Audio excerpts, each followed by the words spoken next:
नेता हम ही हैं कल के।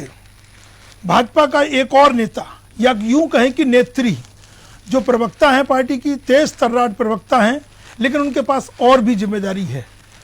डॉक्टरी कर चुकी है लेकिन राजनीति में सक्रिय है। मैं बात कर रहा हूं दिव्या गुप्ता। दिव्या जी, आपका बहुत बहुत धन्यवाद। एक डॉक्टर को राजनीति में आने की क्या आवश्यकता पड़ी? मैं स्त्री रोग विशेषज्ञ हूँ और इस नाते मेरी बहुत सारे घर और परिवारों में, जिसे कहना चाहिए, एंट्री रही है। और उन सब के बीच में जब मैं रहती हूँ और उनके जब विचार सुनती हूँ तो मुझे ऐसा लगता है कि मैं एक इन्फ्लुएंसर भी हूँ।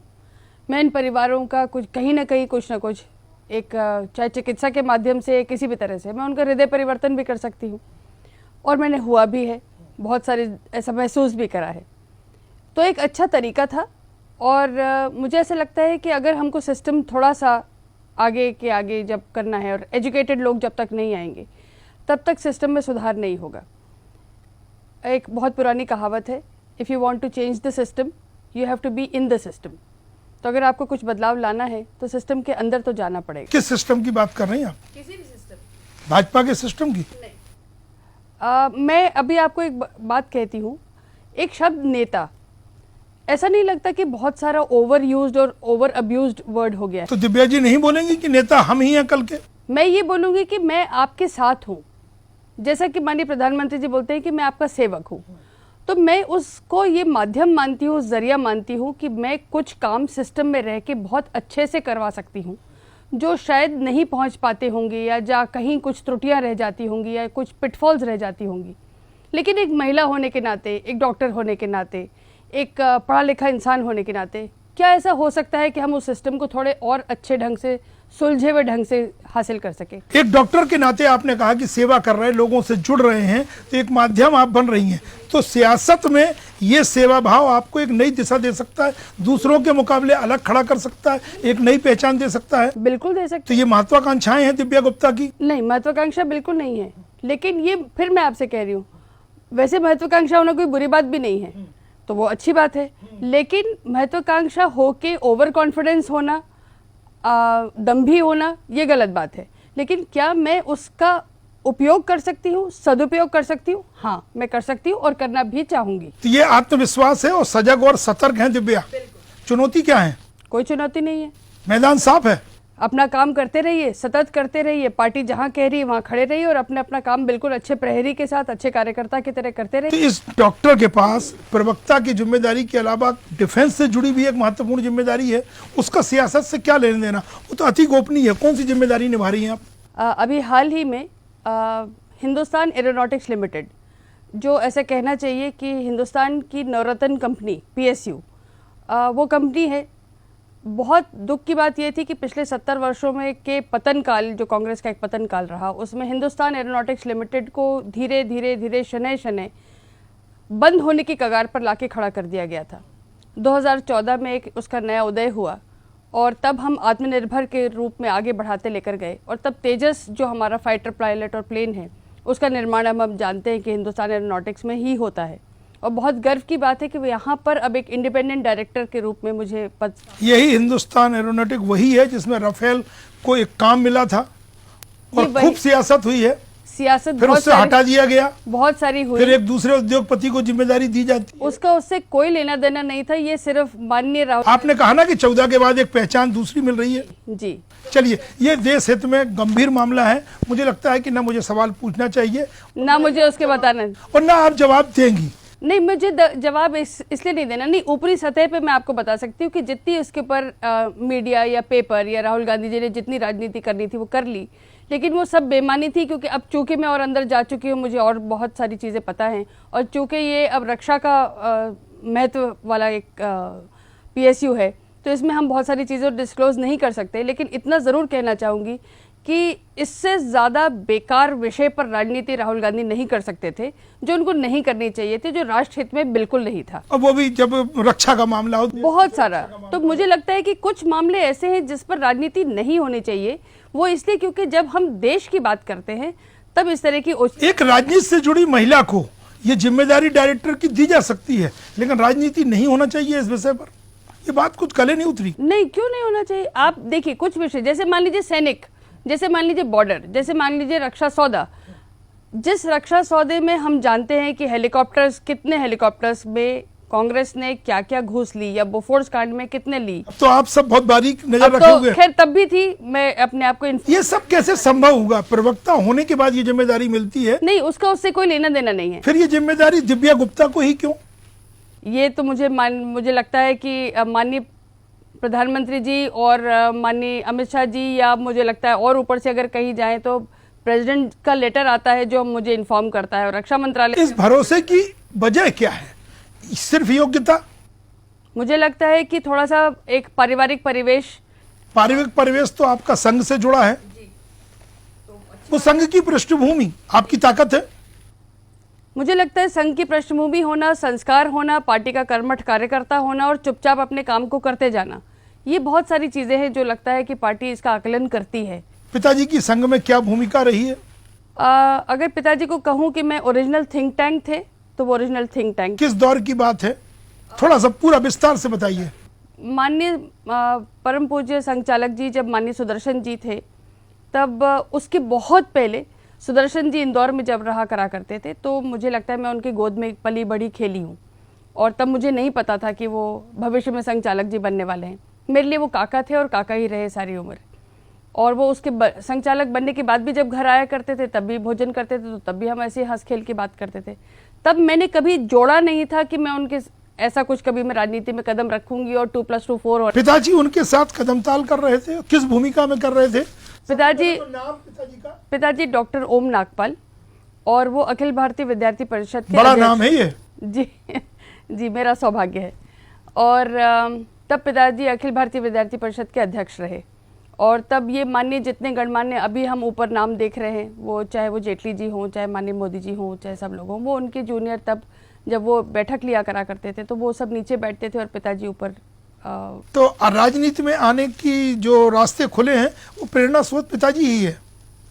आश्चर्य की बात यह है कि पिताजी जब तक जीवित रहे तब तक मैं बहुत दूर थी, तब तक मैं इससे कभी, उन्होंने एक संघ के अच्छे कार्यकर्ता होने का एक परिवार को भी दूर रखा, बहुत दूर रखा, बहुत ही दूर रखा। फिर वो स्थिति कैसे बनती है कि पिताजी की नहीं रहने पर पार्टी आपके पास आती है? पिताजी के मरणोपरांत हमने एक व्याख्यान श्रृंखला आरंभ करी थी, जो हर वर्ष हम व्याख्यान करा करते थे। मेरा सौभाग्य है फिर से कि उसमें माननीय अडवाणी जी से डॉक्टर मुरली मनोहर जोशी, जेटली जी वगैरह वगैरह वगैरह, जितने, माननीय मोदी जी भी। पुस्तक भी लिखी है। विचारों की जय यात्रा पिताजी की आखिरी पुस्तक थी जो अधूरी थी, जिसको मैंने और माँ ने पूरा करा। और फिर उसके बाद पिताजी की इच्छा थी कि ये पुस्तक का जो है उद्घाटन वो माननीय अटल जी करें। एक दिन क्लिनिक पे बैठे बैठे मैंने अपने हाथ से एक पत्र लिखा, और अटल जी, तब माननीय अटल जी प्रधानमंत्री थे, और मैंने उनको भेज दिया। और सौभाग्य की बात है कि उन्होंने मुझे वापस फ़ोन करा और कहा कि आइए, मैं उसका विमोचन करना चाहूँगा। तो हम सब प्रधानमंत्री कार्यालय गए थे, करीब 20 लोग थे, और विमोचन वहाँ पिताजी की किताब का वहाँ हुआ। बहुत कुछ सीखा है आपने अपने पिताजी से, बड़ा नाम था। तो मुझे लगता है कि जिम्मेदारी बढ़ जाती है अब आपकी। बहुत, ऐसे नाम के साथ अगर आप विरासत लेके चल रहे हो तो आपकी जवाबदारी भी बढ़ती है। और मुझे लगता है कि संस्कार इतने अच्छे भर भर के दे दिए हैं कि अब उससे विचलित होना अब संभव नहीं है। तो एक प्रवक्ता के तौर पर जब आपको टीवी डिबेट में बैठना पड़ता है तो पार्टी के बचाव में सच के साथ बहुत झूठ भी बोलना पड़ता है। मुझे आज दिन तक ऐसा कभी महसूस नहीं हुआ कि मैंने कभी कोई होता है, जरूर है। सब कुछ ठीक ठाक नहीं है भाजपा में, ये आपको लगता होगा। दिव्या गुप्ता उसका बचाव करती हैं, ये आपको लगता होगा। उसूलों से समझौता करती हैं। मेरे कोई ऐसे उसूलों का मुझे आज दिन तक नहीं लगा कि मैंने कभी समझौता करा, और मुझे नहीं लगता है कि मैं करूंगी भी। अगर किसी दिन कोई बहुत मुसीबत पड़े तो मैं शायद अपने शीर्षों को बता भी दूंगी कि कुछ तकलीफ में हूँ। कोई शर्त नहीं है राजनीति में कि शर्तों पे ही राजनीति है? फिलहाल नहीं। दिव्या की शर्त? मेरी कोई शर्त नहीं। कोई समझौता नहीं? बिल्कुल नहीं। सियासत में महत्वाकांक्षा रखती हैं? मैंने फिर कहा कि महत्वाकांक्षा रखना बुरी बात नहीं है, लेकिन उसके लिए लोलुपता रखना गलत बात है। हक मानती है अपना? अगर पार्टी ने चाहा कभी कि मैं यहाँ बिफिटिंग कैंडिडेट हूँ और मुझे ऐसा यहाँ होना चाहिए, तो व्हाई नॉट। आप इंदौर की जिस विधानसभा का प्रतिनिधित्व करती हैं, रमेश मेंदोला वर्तमान विधायक हैं, कैसे रास्ता खुलेगा? आवश्यक थोड़ी है कि उषा ठाकुर जी वहाँ 3 नंबर की थी, और अगर मऊ से लड़ सकती हैं तो फिर कुछ भी हो सकता। तो उषा ठाकुर ने रास्ता खोला है, वो तो मजबूरी का नाम था कि उनको वहां भेजा गया। ये सियासत है, वो सियासत खेल में हम क्यों पड़े। क्यों, सियासत में पारंगत होकर साबित करना पड़ेगा ना। पास्ट है, ये पास्ट है, देखते हैं क्या होता है। चलिए, प्रवक्ता के तौर पर क्या अनुभव है आपके? अच्छे, बहुत अच्छे। मुझे पार्टी के बचाव में ज्यादा आपको दिमाग का इस्तेमाल करना पड़ता है या फिर सामने वाले पे हमला करने के लिए विपक्षी पर? जहाँ तक मुझे समझ में आता है अभी तक के मेरे कार्यकाल में, कि मेरे तर्क ज़्यादा अच्छे होते हैं। मैंने अपना गांभीर्य कभी नहीं छोड़ा। एक शब्दों की मर्यादा मेरी हमेशा रही है। धैर्य कभी नहीं खोया। आपा कभी बहुत ही किसी ने कुछ गलत कहा हो तो फिर मैंने बहुत विरोध कराया और आपा भी खोया है। आप उस भाजपा में हैं जो प्रशिक्षण शिविर लगाती है, लोगों को ट्रेन करती है, लेकिन कई टीम में ऐसे चेहरे हैं जो तैयारी के बिना पहुंचते हैं टीवी डिबेट में। नहीं, मुझे लगता है कि थोड़ा सा तो इस बारे में चर्चा करनी चाहिए। और हम लोगों की रोज सुबह एक बैठक होती है, आपकी जानकारी के अनुसार। बिल्कुल होती है। तो उस बैठक में हमें बहुत सारे डेटा भी वर्चुअल आप लोग जुड़ते हैं, जुड़ते हैं, तो हमारे डेटा हमको मिलता है। अन्यथा न लें तो अखबारों की कटंग को ही आप आगे बढ़ाती हैं कि जवाब क्या देना है। नहीं नहीं नहीं, बिल्कुल भी नहीं। आपके पास अपने तर्क नहीं होंगे और आप इन्फॉर्म नहीं होंगे, पढ़े लिखे नहीं होंगे, तो आप कैसे तर्क। विष्णुदत्त की टीम में कई और चेहरे हैं, दिव्या दूसरों से अलग क्यों मानी जाए? मुझे ऐसा लगता है कि मेरा अलगाव का कारण, मतलब जो मुझे अलग लगता है वो ये सिर्फ ये कि एक थोड़ा सा डिफरेंट शेड है। वो डिफरेंट शेड पार्टी में अभी तक नहीं था या कुछ था, तो उसको लेकर आया गया है। तो मुझे लगता है मेरे कुछ प्लस पॉइंट्स होंगे जिनको लेकर वो लोग सोच रहे। पार्टी में इसके पहले कोई जिम्मेदारी निभाई? 5 रुपए की रसीद दिव्या गुप्ता ने कब कटाई? 20 साल पहले। 2 दशक बाद आप प्रवक्ता के पद पे पहुंचती है। मैं कार्यकारिणी में तो मुझे 10 साल हो चुके हैं और विदेश विभाग प्रमुख ऐसा एक बहुत बड़ा दायित्व। ये कौन सा विभाग है भाजपा का? ये सीधा इंटरनेशनल, वो भी मध्य प्रदेश से। डिफेंस में तो समझ में आता है कि दिव्या गुप्ता अपनी योग्यता के दम पर और भरोसे का संकट हर जगह है, उसने रास्ता खोला। इंटरनेशनल, ये क्या जिम्मेदारी है भाजपा में? ये ऐसी जिम्मेदारी थी कि जो बाहर अप्रवासी हैं और प्रवासी हैं, उनको हम किस तरह से संपर्क कर सकते हैं, पार्टी का काम वहां तक कैसे पहुंच। बहुत मौजूद है ये आपका इंटरव्यू। इस वक्त यूक्रेन और रूस, दिव्या गुप्ता और भाजपा क्या कर रही है? भटक रहे हैं लोग? नहीं, अपने बच्चों के साथ सतत संपर्क कर लिया है, साध लिया गया है, उनके साथ मदद की जा रही है। एम्बेसी तक उनका बात पहुंचा दी गई है। हॉलैंड के माध्यम से उनको लेके जाने की सारी व्यवस्था हो रही है। तो सब संपर्क पूरा साधा हुआ है। कल का एक वीडियो है जिसमें 2 बच्चियों ने बोला है, वो 2 बहनें हैं जो संपर्क, और मामा पे उन्होंने भरोसा जताया है कि मामा जी आप पर हमको भरोसा है। कई दूसरे और भी वीडियो वायरल हो रहे हैं, खैर हम उसमें नहीं जाना चाहते। लेकिन ये जिम्मेदारी इसमें राष्ट्रीय स्तर पे कौन निभा रहा है और मध्य प्रदेश में आपके साथ कौन है, वो टीम कौन है और इसका गठन कब होगा और ये चाहती क्या है, इसकी मंशा क्या है और लोग इससे क्या अपेक्षा रखें? ठीक है, तो आपको थोड़ा सा और पीछे लेके जाती हूँ। एक डॉक्टर विजय चौथाई वाले जी हैं जो इसके राष्ट्रीय समन्वयक हैं, और वो भी डॉक्टर है संयुक्त? नहीं, वो नहीं है वो डॉक्टर नहीं है, पीएचडी है वो। हाँ, पीएचडी इनटू फार्मेसी है। और उनका भी चयन बड़ा विचित्र चयन था, लेकिन उन्होंने काम उस चीज़ को बहुत अच्छे से निभाया है। और आपने माननीय नरेंद्र मोदी जी के यूएस में और बाहर विदेशों में जितने प्रोग्राम्स देखे जो बहुत सफल। राम माधव जी बड़ी जिम्मेदारी निभाते रहे उसमें। राम माधव जी तो बहुत बाद में अभी आए, पर उसके पहले विजय चौथाई वाले जी ने बहुत अच्छे से निभाया था। तो ये उस फोरम से जुड़ी है? वो उसी की नेशनल टीम में हूँ जिसका काम मध्य प्रदेश, और मध्य प्रदेश में मेरा दायित्व। कभी जाना हुआ इस फोरम पर आपको किसी नेता के साथ या संगठन की आवश्यकता के अनुसार विदेश दौरे पर? इसको जब हम स्वयं कभी विदेश जाएं तो हम अपने कार्यक्रम करते हैं। भारतीय जनता पार्टी में जैसे कांग्रेस में था कि प्राइम मिनिस्टर जाते थे तो एक प्लेन और जाता था जिसमें लोग भर भर के जाया करा करते थे, ऐसा कभी कुछ होता नहीं है और ऐसा होगा भी नहीं। तो हम लोग इस तरह के दुरुपयोग के पहले भी विरोध थे, अभी भी विरोध है। जो काम कंप्यूटर से, फोन से, इंटरनेट से माध्यम से संपर्क हो सकता है, हाँ, तकनीक के सहारे सब कुछ संभव है। आप मानती हैं कि पीढ़ी परिवर्तन का दौर है भाजपा में?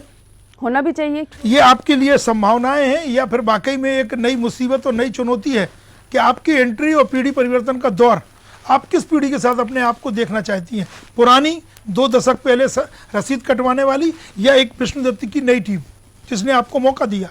पुरानी टीम से संस्कार लेते हुए, उनसे सारी शिक्षा लेते हुए, उसको ग्रहण करते हुए, आत्मसात करते हुए आगे चलना, और यही जीवन का सतत रोड मैप भी होना चाहिए। तो मुझे लगता है इससे अच्छा और कोई समय और इससे अच्छा कोई मौका नहीं हो सकता। महिलाओं के लिए राजनीति कोई ज्यादा बड़ी चुनौती है या महिलाओं के लिए बेहतर संभावनाएं हैं? मुझे लगता है बहुत बेहतर संभावनाएं हैं। हम ऐसा मानते हैं कि बहुत बड़ी चुनौती है। हमने उसको हमेशा एक कटघरे में लाके खड़ा करा हुआ है।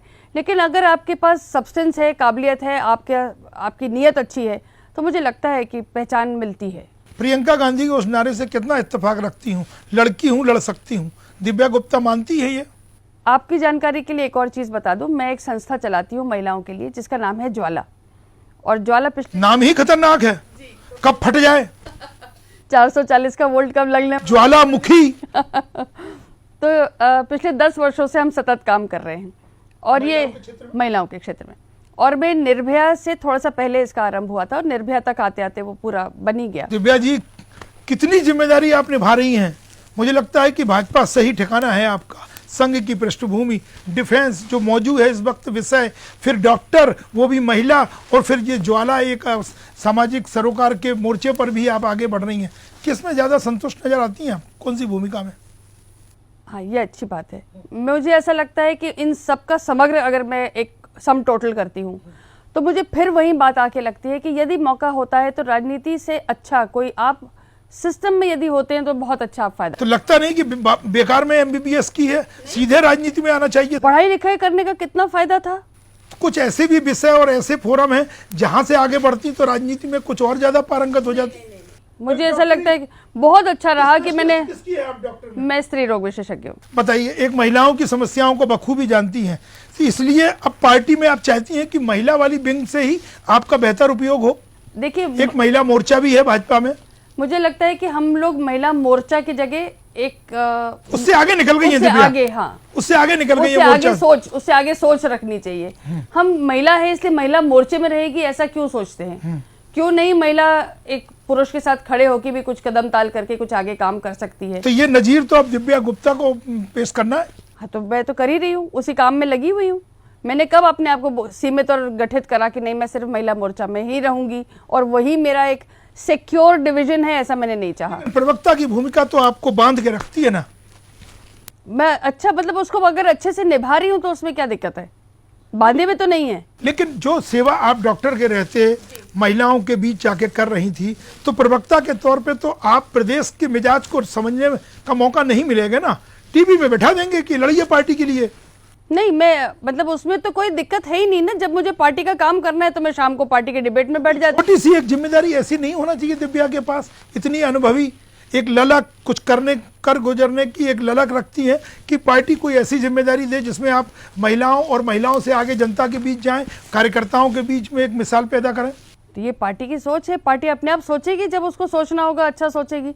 मैं अपना काम कर रही हूँ और मैं सोचा है तो अभी और भी कुछ सोचेंगे। महत्वाकांक्षाएं तो आपने पहले ही कहा है कि होना चाहिए। कोई भी व्यक्ति अगर महत्वाकांक्षी नहीं है तो फिर उसका अंत निकट है। एक महिला भाजपा नेत्री के तौर पर आपके आदर्श, जरूरी नहीं कि कोई महिला हो, कौन है? माननीय नरेंद्र मोदी जी। अटल जी चिट्ठी पर आपको जवाब देते हैं और आदर्श नरेंद्र मोदी, तो उसकी वजह क्या? मैं बताती हूँ। जब माननीय नरेंद्र मोदी जी को मैंने संपर्क करा था पिताजी के व्याख्यान के लिए, तो मुझे बहुत आश्चर्य हुआ था कि उन्होंने एक फ़ोन कॉल में उन्होंने मुझे समय दिया। तब वो गुजरात के मुख्यमंत्री थे और वो उनका आखिरी समय था मुख्यमंत्री होने का। उसके बाद उन्होंने चुनाव डिक्लेयर कर ही दिया था। ये 2012 की बात है। और जब मैं उनसे मिलने गई, उनकी टेबल बिल्कुल साफ clear, table as a chief minister मुलाकात है। एक फाइल नहीं, एक पेपर नहीं, कुछ नहीं। उनके पास सारा होमवर्क मेरे बारे में करा हुआ, अपडेट थे, 200% अपडेट। और फिर उसके बाद उन्होंने तुरंत, हाँ मैं बिल्कुल आऊँगा, ओम जी के लिए मैं बिल्कुल आऊँगा, सिस्टमैटिक टू द पॉइंट। इतना मैंने किसी को सुव्यवस्थित मैंने नहीं देखा था। और उसके बाद उन्होंने मुझसे एक बात पूछी, आपका कार्यक्रम कितने बजे शुरू होगा दिव्या जी? कहाँ था वो कार्यक्रम? इंदौर में। आए थे मोदी जी, स्पेशल आए। उसके बाद उन्होंने मुझसे पूछा आपका कार्यक्रम कितने बजे होगा? मैंने बोला 4:30। कार्यक्रम होगा कितने बजे? मैंने कहा 4:30 से ज़्यादा 4:35, इससे लेट नहीं।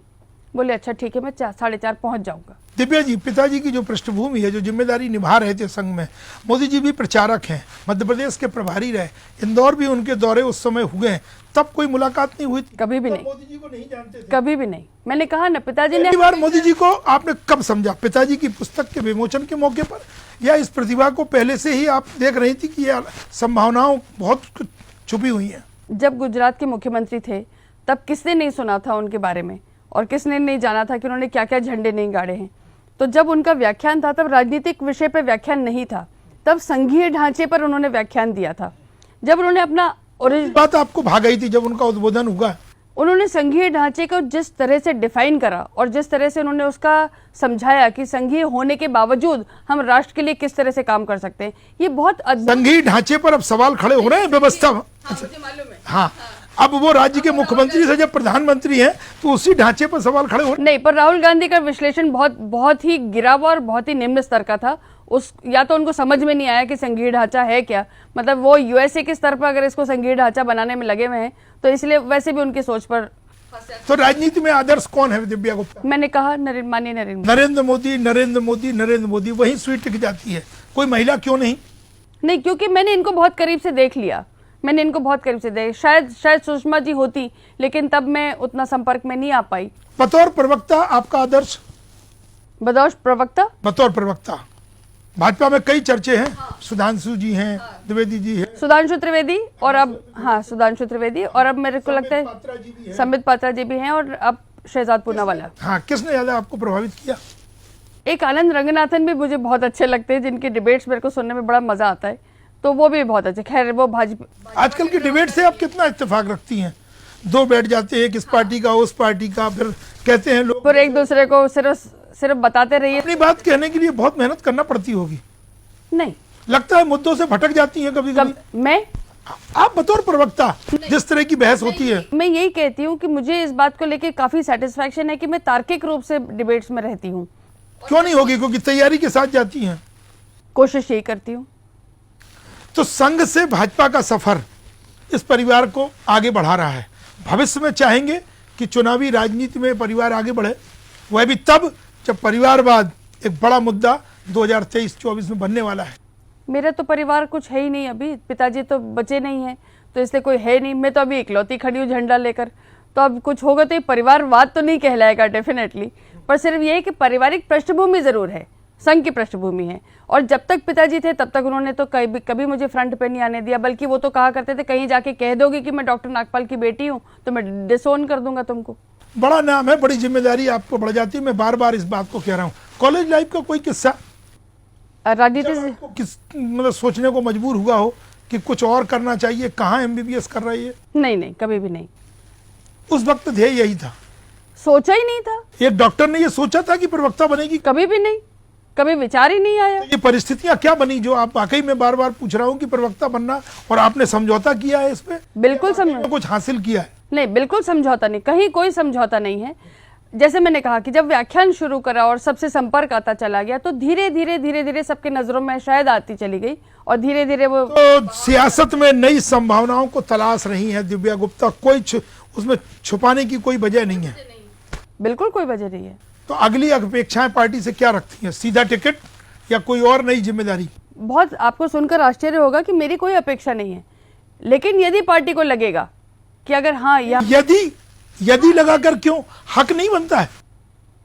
पार्टी के बहुत सारे समीकरण हैं। हर एक जना अगर जो जहां है और वो हर एक व्यक्ति अगर मांगने ही लग जाएगा तो फिर हर एक जना अगर मांगेगा तो फिर काम कौन करेगा? इस लंबे सफर में इन चार बड़ी जिम्मेदारियों में से किसी एक को छोड़ना पड़ा तो दिव्या गुप्ता? मैं नहीं छोड़ रही, मैं नहीं छोड़ रही। कम से कम राजनीति तो बिल्कुल नहीं? नहीं, मैं क्यों छोड़ू? मतलब मैं जहाँ काम कर रही हूँ, ज्वाला चल रहा है, बहुत अच्छा चल रहा है। कि सीमित जिम्मेदारी होगी? वो तो सीमित जिम्मेदारी है, आई गई हो सकती है। 3 साल का विषय। डॉक्टर का अनुभव छोड़ेंगे नहीं? डॉक्टर तो अभी भी प्रैक्टिस कर रही हूँ, रोज सुबह पेशेंट अभी भी देखती हूँ। कोरोना काल में कुछ उपलब्धि है आपके खाते में? कोरोना काल का एक ये था कि मैं किसी एक दिन आराम नहीं करा, किसी एक दिन पेशेंट को मना नहीं करा, किसी एक दिन डिलीवरी अगर कोई आती हो तो किसी को रोका नहीं। खुद जा के लोगों के घर जा के काढ़े बांटे, पुलिस वालों को काढ़े बांटे पूरे शहर भर में। तो मुझे तो नहीं लगता है कि मैंने कभी डर के जीवन जिया हो। दिव्या गुप्ता, कोई बात जो कहना चाहती हो वो कह सकती हैं। ईमानदारी से आप काम करें।